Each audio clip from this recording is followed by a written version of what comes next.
आणि आता बोलूयात अन्य काही महत्त्वाच्या बातम्यांकडे। नाशिकमध्ये उंटवाडी रोडवर भिंत कोसळली। इथं असलेल्या दक्षिणमुखी मंदिराजवळची ही भिंत होती। यामध्ये उपचाराच्या वेळेला एका कामगाराचा मृत्यू झाला।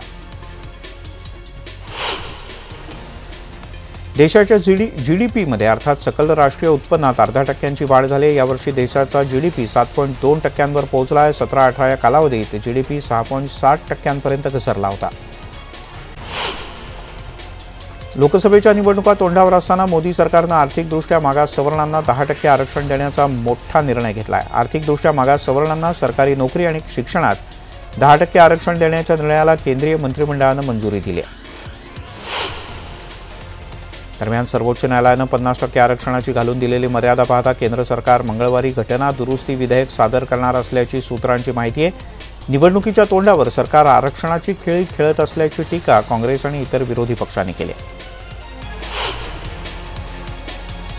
जातीपेक्षा आर्थिक निकषावर आधारित आरक्षण देण्यात यावं अशी नेहमीच संघाची भूमिका राहिली आहे। त्यामुळे केंद्रानं आज आर्थिक निकषावर सर्वांना 10% आरक्षण जाहीर केल्यानं संघाचे माजी प्रवक्ते मागो वैद्य यांनी समाधान व्यक्त केलं। सरकारच्या आरक्षणाच्या निर्णयावर राष्ट्रवादी काँग्रेसच्या खासदार सुप्रिया सुळे यांनी प्रतिक्रिया दिली आहे। निवडणुकीला 8 आठवडे उरलेत, त्यामुळे जुमले येत राहतील अशी प्रतिक्रिया खासदार सुळे यांनी दिली आहे।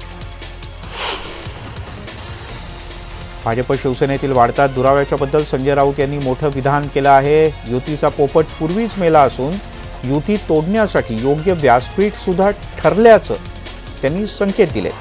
संजय राऊत न्यूज 18 लोकमतच्या न्यूजरूममध्ये बोलत असताना त्यांनी हे महत्त्वपूर्ण विधान केलंय।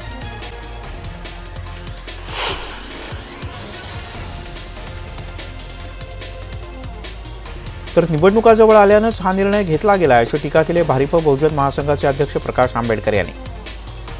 10% जे सर्व प्रवर्गातल्या आर्थिकदृष्ट्या मागास घटकांना सरकारनं आरक्षण जाहीर केलंय ते कायद्याच्या कसोटीवर टिकणार नाही असा दावाही आंबेडकर यांनी केला।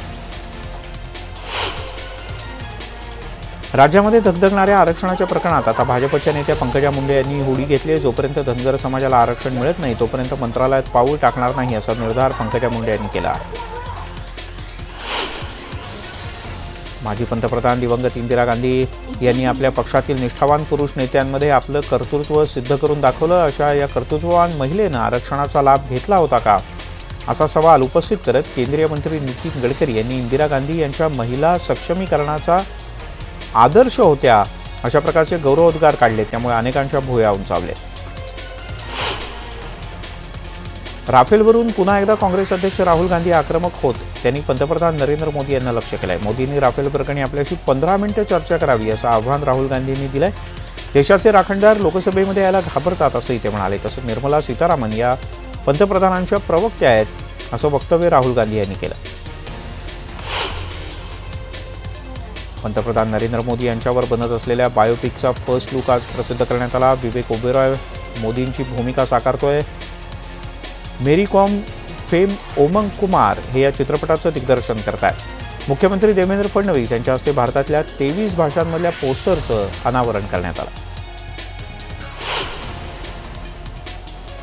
शिरूर लोकसभा मतदारसंघातून लोकसभेची निवडणूक लढण्याची इच्छा अजित पवार यांनी बोलून दाखवली। शिरूरमधल्या एका खाजगी कार्यक्रमात अजित पवार यांनी हे वक्तव्य केलं होतं आणि त्याची ऑडिओ क्लिप सध्या व्हायरल झाली आहे। उज्ज्वल निकम यांनी आपलं मत स्पष्ट केलंय। राष्ट्रवादी काँग्रेस पक्षानं मला लोकसभेसाठी तिकिटाची ऑफर दिली, परंतु माझा कुठल्याही राजकीय पक्षाशी संबंध नाही। सध्या मी माझ्या खटल्यांच्या कामात व्यस्त असल्यानं मी अजून या संदर्भात विचारही केला नसल्याचं निकम यांनी म्हटलंय। पंतप्रधान नरेंद्र मोदी यांची बुधवारी सोलापूरमध्ये सभा होणार आहे। या दौऱ्याच्या निमित्तानं सोलापूर भाजपकडून जय्यत तयारी सुरू आहे। पंतप्रधान नरेंद्र मोदी यांच्या हस्ते 30,000 घरांच्या प्रकल्पाचं भूमिपूजन, महापालिकेच्या ड्रेनेज लाईनच्या कामाचा शुभारंभ, स्मार्ट सिटी अंतर्गत येणाऱ्या विविध विकास कामांचं उद्घाटन होणार आहे। पंतप्रधान नरेंद्र मोदी यांच्या 9 जानेवारीच्या सोलापूरमधल्या सभेवर धनगर समाजाच्या वतीनं बहिष्कार घालण्याचा निर्णय घेण्यात आला आहे। पंतप्रधान मोदींनी 2014 साली दिलेलं धनगर आरक्षणाचं आश्वासन अजून पूर्ण केलेलं नाही। याबद्दल या सगळ्यांनी खंत व्यक्त केली। केंद्रीय रस्ते वाहतूक मंत्री नितीन गडकरी यांनी जवाहरलाल नेहरूंपासून ते इंदिरा गांधी यांच्यापर्यंत गौरवोद्गार काढल्यानं राहुल गांधी यांचीही मतं पटत असल्याचं गडकरी यांनी जाहीर करावं असं आवाहन केलं आहे काँग्रेसचे नेते डॉक्टर आशिष देशमुख यांनी. विरोधी पक्षनेते राधाकृष्ण विखे पाटील यांना जलसंधारण मंत्री राम शिंदे यांनी भाजपात येण्याची खुली ऑफर दिली. तुम्ही आलात तर विचार करू, ते अहमदनगर जिल्हा परिषदेच्या एका कार्यक्रमाच्या निमित्तानं बोलत होते. शिस्त लावण्याच्या नावाखाली इचलकरंजी पालिकेच्या अतिक्रमण निर्मूलन पथकाची दडपशाही सुरू आहे. छोट्या व्यावसायिकांच्या गाड्या उचलून परस्पर त्याची विल्हेवाट लावली जात असल्याच्या निषेधार्थ आज नवीन युवक संघटनेनं अनोखं आंदोलन केलं. प्रवेशद्वारापासून मुख्याधिकारी दालनापर्यंत भंडारा उधळण्यात आला. बारामती कृषी उत्पन्न बाजार समिती आज सलग तिसऱ्या दिवशी बंद राहिली. शेतकऱ्यांशी वाद झाल्यामुळे व्यापाऱ्यांनी हा बेकायदा बंद पुकारला. याबद्दल व्यापाऱ्यांवर कारवाई करा अशी मागणी स्वाभिमानी शेतकरी संघटनेनं केली आहे. शिर्डी तालुक्यातील राहुरी कृषी विद्यापीठाच्या गेटवरती आज आंदोलन करण्यात आलं. रोजंदारीवर काम करणाऱ्या कर्मचाऱ्यांना कायम करा ही आंदोलनकर्त्यांची प्रमुख मागणी होती. आपण संबंधित मंत्र्यांशी लवकरच बैठक घेऊ आणि कुलसचिवांनी अशा प्रकारचं आश्वासन दिलं आणि आंदोलन मागे घेण्यात आलं. राज्य परिवहन विभागाचे कर्मचारी पुन्हा एकदा आंदोलनाच्या तयारीत आहेत. राज्य कर्मचाऱ्यांना 7वा वेतन आयोग लागू झाला असला तरी राज्य परिवहन मंडळाच्या कर्मचाऱ्यांना वेतन श्रेणी मिळालेली नाही. कोल्हापुरातील नाट्यवितरक प्रफुल्ल महाजन यांचा मृतदेह अखेर सापडला आहे. कोटीतीर्थ तलावामध्ये त्यांचा मृतदेह सापडला. कालपासून महाजन बेपत्ता होते. कोल्हापुरातील ज्येष्ठ नाट्यवितरक अशी त्यांची ओळख आहे. कोण अमित शहा असा टोला परिवहन मंत्री दिवाकर रावते यांनी लगावला. ते कराडमध्ये बोलत होते. युतीबद्दल सेना भाजप यांच्यात तडजोड होण्याचे संकेत मावळत असल्यानं रावते यांनी अशा प्रकारचं विधान केल्याची चर्चा रंगली. मंत्रालयामध्ये आज पुन्हा एकदा आत्महत्येचा प्रयत्न झाला. एका तरुणानं आज मंत्रालयामध्ये 3ऱ्या मजल्यावरून उडी मारली, पण मंत्रालयात जाळी बसवलेली होती, त्यामुळे हा तरुण बचावला. अग्निशमन दलाच्या जवानांनी आणि पोलिसांनी या तरुणाला जाळीतून सुखरूपपणे बाहेर उतरवले. मंत्रालयाच्या 3ऱ्या मजल्यावरून उडी मारून आत्महत्येचा प्रयत्न करणाऱ्या तरुणाच्या सहकार्यानं मंत्रालयामध्ये मोठा गोंधळ घालण्याचा प्रयत्न केला. लक्ष्मण चव्हाण असा आत्महत्येचा प्रयत्न करणाऱ्या तरुणाचं नाव असून तो प्रजासत्ताक भारत या कथित पक्षाचा कार्यकर्ता आहे.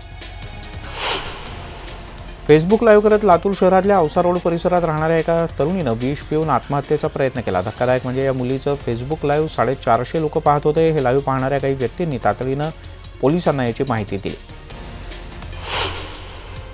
राज्यातल्या कलाकार, खेळाडू आणि दिव्यांगांसाठी एक आनंदाची बातमी आहे, कारण आता या सगळ्यांसाठी ओपन एसएससी बोर्ड लॉन्च होणार आहे.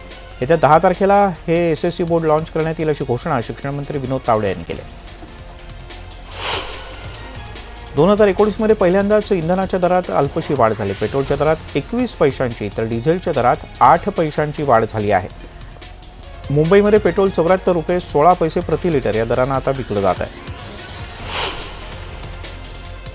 रिझर्व्ह बँकेकडून केंद्र सरकारला अंतरिम लाभांश अर्थात डिव्हिडंड मिळणार का हे अजून ठरायचं आहे, अशी माहिती रिझर्व्ह बँकेचे गव्हर्नर शक्तिकांत दास यांनी दिली आहे.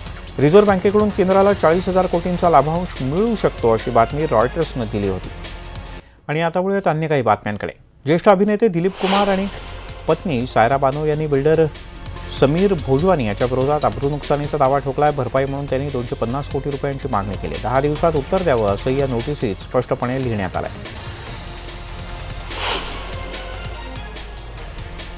शाहरुख, गौरी आणि सुहानाचा एक फोटो सध्या खूपच व्हायरल होतोय. गेल्या वर्षीच्या दिवाळी सेलिब्रेशनमधला बहुधा फोटो आहे. बहुतेक ठिकाणी शाहरुख खान इतक्या प्रेमाला पात्र आहे असा मिश्किल शेरा सुद्धा गौरीनं इंस्टाग्रामवर या फोटोच्या माध्यमातून लिहिला आहे.